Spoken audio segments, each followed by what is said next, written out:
As you've heard, my name is Christopher Ball, and the subject of what I want to talk to you about for exactly half an hour, and you can time me by watching my visual aid, is the responsible individual.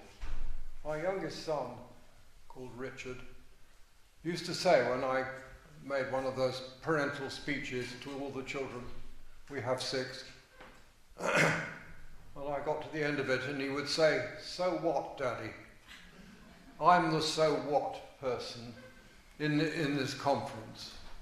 So what do we, the patients, the non-specialists, have to take away and have to do as a result of hearing all this wisdom from the excellent speakers we've had?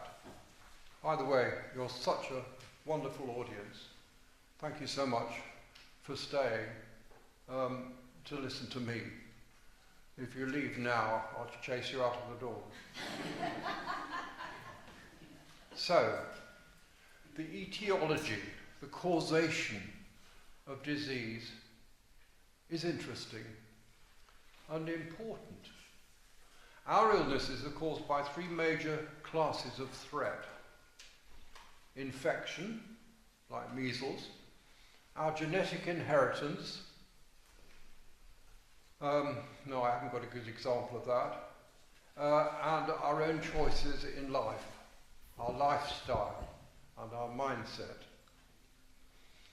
Medical science focused largely on the first of these, infection, in the 19th century. The second of them, genetics, in the 20th century, and is beginning to recognize the importance of the third one, the choices we make, in the 21st century. Now, the 5 major killers of the elderly, namely heart disease, cancer, dementia, disabling falls, somebody help me down the steps in a minute, and diabetes, lovely American word, the fatal combination of obesity and type 2 diabetes. These 5 conditions are not caused by infection. You can't catch them, like measles. They may to an extent run in families. Our genetic inheritance might predispose some of us to develop heart problems, cancer, dementia, or lose our balance and fall, or just eat too much and accelerate the processes of decay. But as some doctors like to say, our genes may load the gun, but it's our lifestyle that fires the bullets. I love that quotation. Our lifestyle fires the bullets.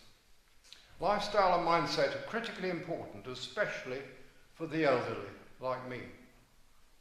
And these 2 are substantially shaped by our habitual behaviour. We do what we've always done. The groups of family and friends we associate with, we do what other people do. And our typical animal attraction to the next pleasant experience, another glass of wine perhaps, or piece of chocolate, or for some people, fixed. So choose with care your habits, your associates, and your trivial pleasures, because they can kill you if you don't choose carefully. Now, cancer is particularly interesting. There is little evidence that in the past it was the scourge it is today, until as late as the 17th century, when that word, cancer, was transferred from referring to one of the signs of the zodiac, which these days we call the crab, to refer to the cancerous growths which are so common today. Treatments of cancer, even now, are little more than attempts to alleviate the symptoms, surgery, for example, or radiation, rather than deal with the underlying cause or causes. For cancer is a metabolic disease, if perhaps to a degree genetic, in which the cells in our body start to go haywire. That's not a medical technical term, by the way. As yet, there is no pill available to rectify that. It is also important to distinguish between symptoms and causes of disease. If I cut my finger, the symptoms are the blood and the pain, but the cause is the knife and the careless cook. Medical science seeks to identify and eliminate causes. Be more careful next time, Christopher. And alleviate symptoms, a piece of sticking plaster for the bleeding finger.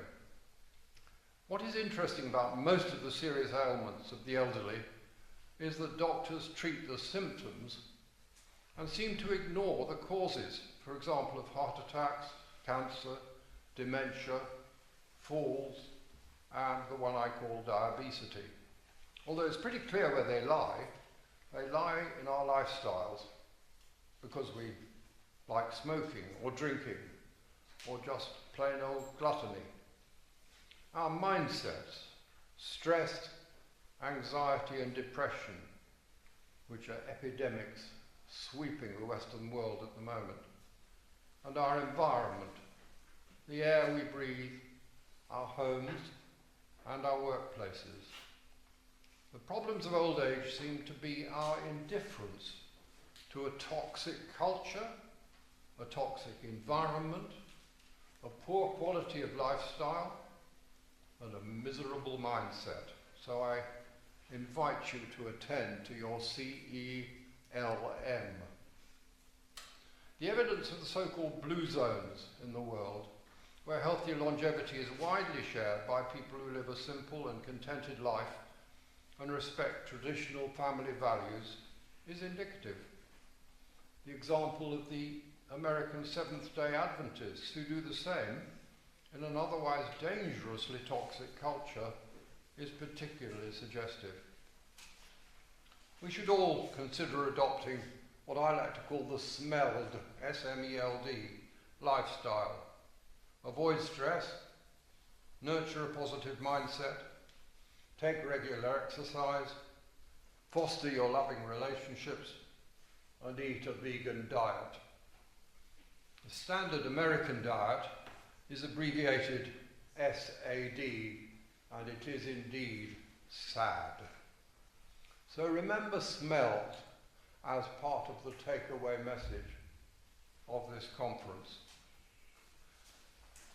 Patients ask me,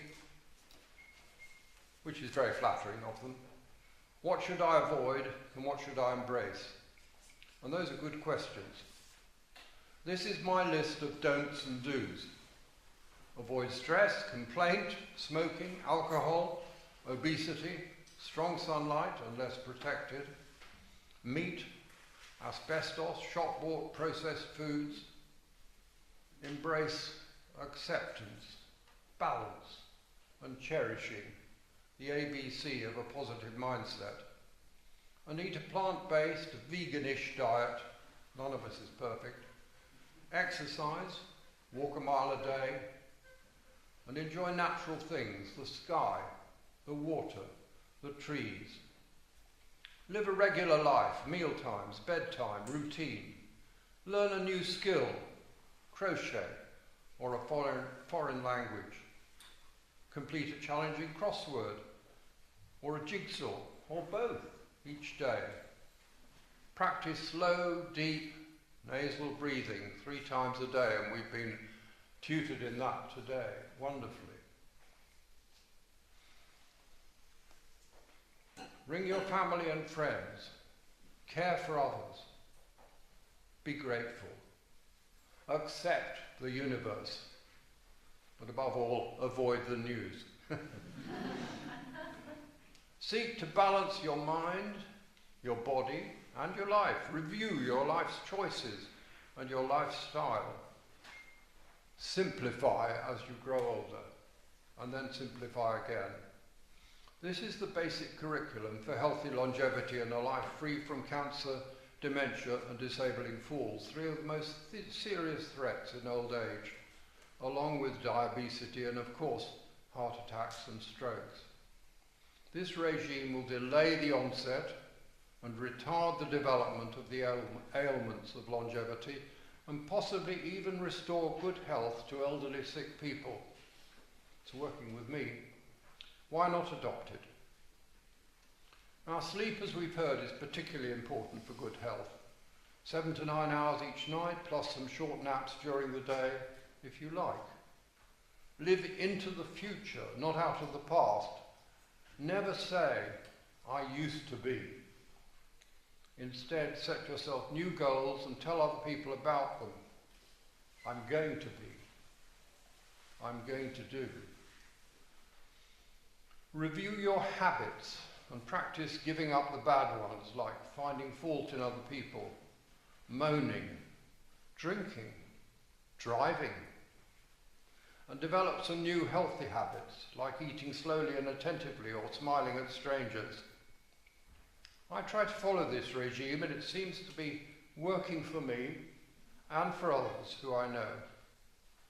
As my doctor, who has been talking to you today, my doctor who's called Paul, he likes to say when I ask him if his medication for my heart disease is doing me any good, well, you're still alive, aren't you? I like that. That's the ultimate test. Aged 89, I enjoy good health, and I'm free from cancer, dementia, and diabetes, so far, which is all we older people can say. I've had a few falls, but none recently, and none did any serious damage. But I did need an urgent triple heart bypass a decade or so ago. So I admit it, nobody's perfect. And that was my wake-up call. And perhaps this conference will be yours. I also take a range of supplements and seek to ensure that my body and blood are detoxified by encouraging autophagy, which we've just been hearing about, cellular waste disposal, which is helped, I understand, by intermittent fasting. I would encourage you to consult your own GP before taking supplements on a regular basis or practicing fasting. If possible, arrange to have regular blood tests to establish which supplements are most needful for you. I do that. Don't trust the adverts, and certainly don't trust the internet. Nonetheless, I recommend eating an early supper, not later than 6 p.m. I'll try to finish in time for you to do that. With no evening snacks, to allow about 14 hours without food overnight, which facilitates the process of autophagy. I also sometimes tape my limbs together at night, if I wake with a dry mouth, to ensure nasal breathing. And I have a cold shower, as cold as I can make it, first thing every morning to wake me up and encourage blood circulation. Try it. It's horrible at first, but you do get used to it. As an example of what I hope and think is a sensible and responsible regime for healthy longevity, at present I take regular daily supplements of calcium, flaxseed, iron, magnesium, omega oil, primadine to promote autophagy, of course, sea kelp, vitamin B12, and ensure my veganish diet provides me with plenty of selenium in Brazil nuts, in case you didn't know, and turmeric. As for toxins, I try to avoid the 9 most serious toxins in our environment and culture today, namely pesticides and herbicides. Check your garden shed. And don't forget to wash all shop-bought vegetables and fruit. Mold toxins, heavy metals, processed sugars. They say that white sugar is white poison. Plastics, beware of bottled water. Stress, trauma, PTSD, anxiety, depression, all that crowd. Avoid them or learn how to resolve them. Fillers, additives and preservatives. Avoid shop-bought processed foods. Parasites often picked up from our household pets. Radiation from IT devices. I've read, though I can't confirm the truth of this, that those who carry mobile phones, which probably means most of the people in the room, but not me, are 3 times more likely to develop cancer symptoms. Find out whether that's true and consider your position. Review the products found in your bathroom. Soap, shampoo, sanitizers, deodorants, scent, makeup. And if in doubt, avoid them or seek expert guidance on a process of detoxification and then adopt it. My programme for the next few years includes the adoption of a walking stick for the home and garden and walking poles for further afield. I plan to do this on my 90th birthday next year. And I also hope to learn more about the cutting-edge research on multi-purpose blood tests like the Grail test, which is available in America but not yet here, and stem cell and ultrasound treatment for Parkinson's disease, dementia and brain tumours to avoid perilous recourse to surgery. Remember SMELLed, a lifestyle of avoidance of stress, nurturing a positive mindset, choose to be happy, regular exercise, fostering loving relationships with your family and friends and with the universe, and a veganish diet. Now the E and D of SMELLed are pretty obvious. Most of us have a broad understanding of the imperatives of exercise. Walk a mile a day, climb stairs, stretch, lift, stand up from a sitting position and so on. Develop your own routines. And the principles of a veganish, so-called Mediterranean diet, a plant-based diet, without meat or dairy products and avoiding all shop-bought processed foods. They're the easy ones. Easy to define. Bit of a discipline to take them on if you've been eating meat and dairy all your life. In the time left, following the broad survey that I've given you of a lifestyle and mindset designed to promote healthy longevity, at least until my 100th birthday, though I plan to live rather longer than that, in case you're wondering. If I do, I shall laugh at you. If I don't, you may laugh at me because I won't hear. I want now to focus on the S, M and L of SMELLed. The avoidance of stress, developing a positive mindset and fostering loving relationships. Our emotional health is critical to healthy longevity. And you might start, if you feel you need to attend to your own, by watching my favourite TV programme, which is called Marvellous, starring Toby Jones. It's available on the iPlayer, from which I borrowed the instruction to choose to be happy at the start of my last paragraph. Happiness is a choice, distinct from joy, which is a delightful surprise, a radiant sunset, a snowfall, a sudden view. And don't confuse either happiness or joy with mere pleasure, which is usually trivial and always short-lived, that extra glass of wine or piece of chocolate, forgotten or indeed regretted the next day. Happiness is a chosen mindset, a way of being like loving kindness that looks on tempests and is never shaken. It needs nurturing and fostering. Don't just wait and hope you will soon feel happy. Choose it as a default state of mind. I amuse and instruct myself by creating an alphabetical list of reasons to be happy. Animals, babies, colours, daylight, eyes, family, gardens, hobbies, ideas, jigsaws, kisses, learning, music, numbers, oceans, plants, quietness, reading, skies, trees, the universe, verse, water, X words, youngsters, zest and zeal. I start the day by reviewing my list and end it by adding new items. My aim is to find at least a century of good reasons to be happy, 4 or more for each letter of the alphabet. The difficult letters like X and Z present a real problem. Any suggestions later on would be welcome. But I recommend that others should make their own list. You make your list. We all need to find our own rationale for happiness. For without happiness, we can't sustain a positive mindset. Without that, we lack one of the essential qualities of a healthy longevity. So what are the obstacles to our happiness? I've only ever found three. Our herd, by which I mean friends and family, workmates and acquaintances, whose examples we tend to follow uncritically. Our habits. People say, I always feel miserable when it rains. Why? Why feel miserable when it rains? It's good for the garden. And our unending pursuit of the next high, pleasure. Mummy, give me another ice cream. These three H's, I think in Birmingham it's pronounced H's, which makes sense.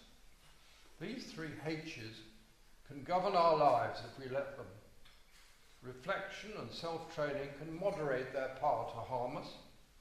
Beware of seeking to medicalise bad habits by calling them by fancy names like OCD or SAD.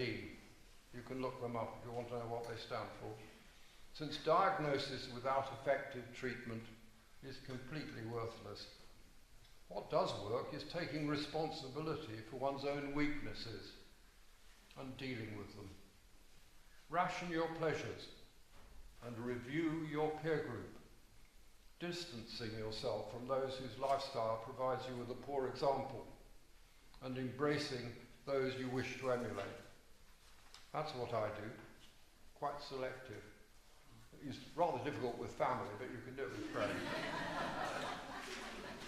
And to balance the threat of the three H's, I have so far discovered three sure ways to find real happiness. The first, and by far the most important, is the service of other people. Make someone a cup of tea. Smile at a stranger. Care for your grandchildren and your pets. Revere and thank your God. The creation of something good, that's the second one. Paint a picture, write a poem, that's my favourite one. Cook a meal. I now do half the cooking in my own home and absolutely love it.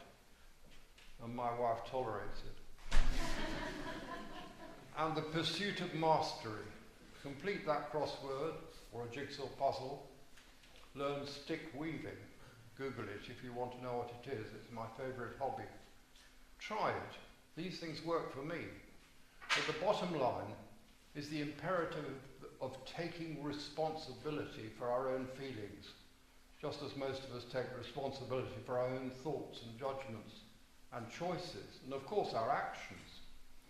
Those people who can't do that we call mad and send them for treatment. Or sadly we imprison them, though that doesn't help very much, I think. I think sanity, a healthy mind, can be measured by the degree one is regularly able to take responsibility, not only for your actions and your words, but also for thoughts and feelings. Choose to be happy. Returning for a moment to the 5 great threats to our healthy longevity and the likeliest causes of our ultimate demise: heart disease, cancer, dementia, accidents and falls, and diabetes, I observe that while 3 are fairly well understood, manageable by a responsible individual, and competently treated by our wonderful National Health Service when they happen, two of them, cancer and dementia, are still somewhat mysterious and puzzling. But responsible individuals, as I hope you are and I am, like our doctors, need reliable information provided by full-body MRI scans, comprehensive blood tests, and the study of our genetic relationships, for example, on a regular basis throughout our adult lives to supplement the regime set out in my formula SMELLED. I note that exercise, which is the E of SMELLED, is thought to be the very best medicine available today to prevent, delay, or even reverse the development of dementia. I think we should all heed the advice of a wonderful book called Outlive, The Science and Art of Longevity by Dr. Peter Attia. I think we should heed it, and remember that word heed. Our health is founded upon our emotional balance, regular exercise and careful diet. We should take heed of that advice by the experts.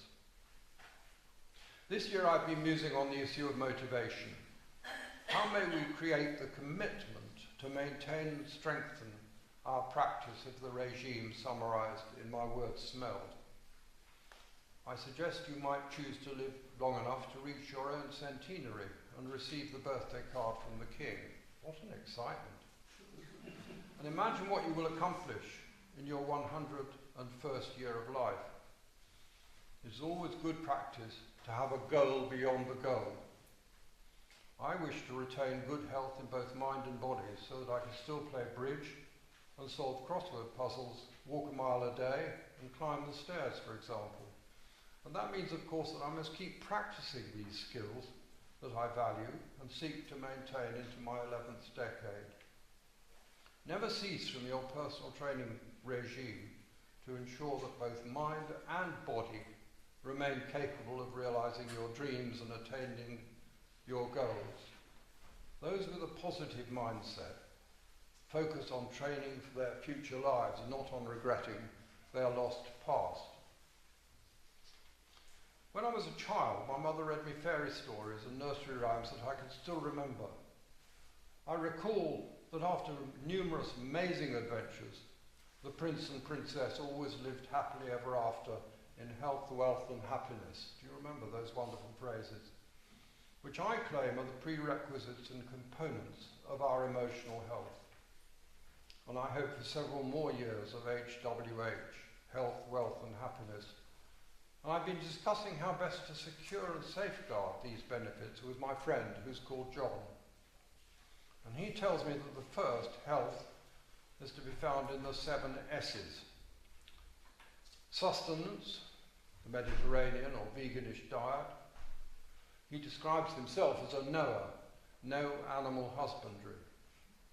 Regular sleep, avoidance of all stimulants.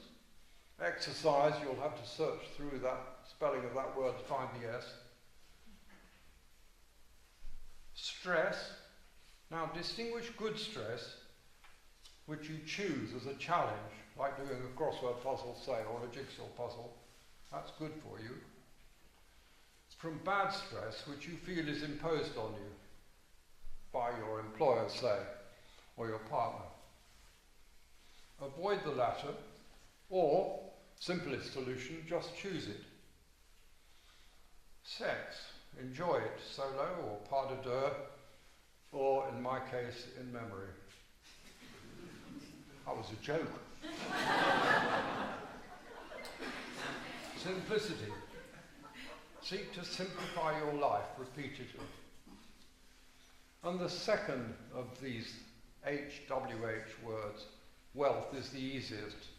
My friend claims, but choose your parents carefully. What good advice that is. Get a good education and training, work hard and smart, and gladly. Never borrow without security. Don't, well, hardly ever, read the ads. Don't go shopping without a list and then stick to it. Save or give away, or better both, the first 10% of annual income. Pay your taxes cheerfully. Buy what you need, not what you want. Throughout his life, he's been puzzled by those who are either frustrated by or addicted to the pursuit of wealth. But he does recognise that he's someone privileged by nature and nurture, but not by inherited wealth, which so often seems to be the Trojan horse in people's lives. Gifts of money and free offers can be dangerous for us. Gambling, of course, is addictive and a sure road to ruin. Never start to rely on the hope for inherited wealth, but do secure a good pension. The third fascinates him, happiness. The first step towards true happiness, we've agreed in discussion, is to distinguish between pleasure and happiness, and I've already done that for you. He's found happiness in 5 places during his life. Serving others, again. Creativity, he's a writer, scholar and cook, and a good deal more beside. Achievement in several different spheres. The pursuit of mastery, where journey the journey counts for more than the attainment of what turns out to be an ever-receding goal. But it's fun chasing it all the same. And performance, choral singing, public speaking like this, teaching and training. Remember the acronym SCAMP? He likes to tell me that he's a bit of a scamp. And I think this is what Thomas Jefferson had in mind when he defined our human rights as life, liberty, and the pursuit of happiness. Surely he didn't mean the pursuit of mere selfish pleasure. We're interested here in real human happiness. There's an interesting difference between our culture's approach to emotional health and the three components of a good life: health, wealth, and happiness. Most of us understand and agree that we're responsible for our own wealth. We must earn our own living, ensure we have an adequate pension for the years of retirement and for the care that we may require in extreme old age. But health and happiness seem for many people to depend on externals, things we can't control. Our genetic inheritance, our childhood experiences, other people in our lives, the National Health Service, or even the poor old government. We have a government that is both poor and old at the moment, by the way. You haven't noticed. Health and happiness seem to many people to depend. No, I've done that bit. Perhaps one of the key attributes of healthy longevity is resilience, and the belief that we might be able to develop and sustain the attributes we need to take effective responsibility for our own health and happiness, alongside our care for our own finances. But my sister tells me, I read this over to her before making this talk for you, you left the most important things out, she said. God and dog are the keys to emotional health and lasting happiness. Get yourself a God and a dog. Perhaps she's right. Pets are undoubtedly important to us if we love them. They're certainly going to love us. And religious faith is at the least responsible for a remarkable placebo effect. I'll leave you to discuss that amongst yourselves. As you'll recall, I've entitled this short address, The Responsible Individual. I argue that our health, wealth and happiness are our own responsibility, and that a good life critically depends on and starts from a secure mindset of personal responsibility. Our family, friends and the wider community, unless we're really unlucky, provide the backup. Landmark Education, you can Google it, offers first-class training in, among other things, the development of reliable personal commitment. The Centre for Emotional Health, you can Google that too, provides guidance and courses, and both are warmly recommended. But at the beginning and the end of the day, there's no one else to rely on, no one else to blame but ourselves if we fail to find the motivation and commitment to live a responsible life. Now the good news is that once we have taken that responsibility, we will find the resources we need to secure our lifelong health, wealth, and happiness. Indeed, why not choose to die happy and enjoy a good life of healthy longevity rooted in our emotional health? So my take-home message is this, in order of importance. It's all about a positive mindset, regular exercise, and a veganish diet. And it works for me. Why not make this your strategy? I wish you all a healthy, a long, and a happy life. Thank you for listening.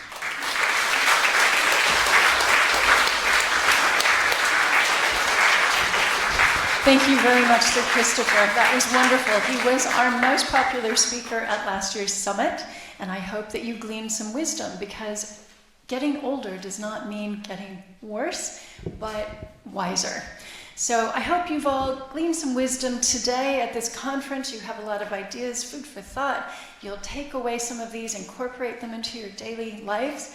And of course, please remember, don't think about the word OLD.